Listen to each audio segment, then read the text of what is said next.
जी नाज़रीन, असां हिते मुख्त बेगारी जे भरिसां बीठल आहियूं, जिते क़ब्रस्तान जी भरिसां आहे। उते जावेद कामरेड जावेद जमाली जो दुकान जो मांड आहे, उन मां कुझु सामान चोरी करे या नामालूम चोर उन पुछा कंदासीं त उन मां कहिड़ियूं कहिड़ियूं शयूं चोरी थियूं आहिनि ऐं पुलिस असां वटि पहुती आहे न पहुती जे हवाले सां पुछा कंदासीं। सब खां पहिरियां त भाउ तव्हांजी महिरबानी जो तव्हां अची करे कवरेज कई असांजी।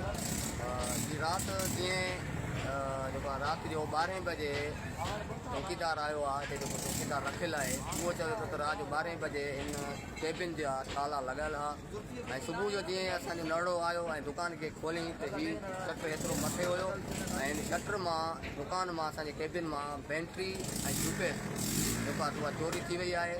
उनखां पोइ असीं पुलिस खे इतला कयोसीं, एस जे फिदा शेख खे इतला कयोसीं। उनखां पोइ पुलिस आई, CI वारा दोस्त आया ऐं एस जो पाण आयो फिदा शेख ऐं यकीनदानी कराई त इनशाला तव्हांजो जेको सामान आहे उहो तव्हांखे इनशाला असां चोर जेन्युइन चोर उहे जेको आहे गिरफ़्तार करे तव्हांजो सामान तव्हांखे वापसि ॾींदासीं।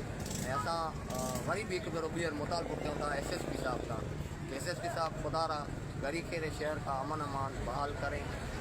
हम आपसे मुतालबा करते हैं कि ये डेली कमा के जो है अपने बच्चों का गुजारा करते हैं।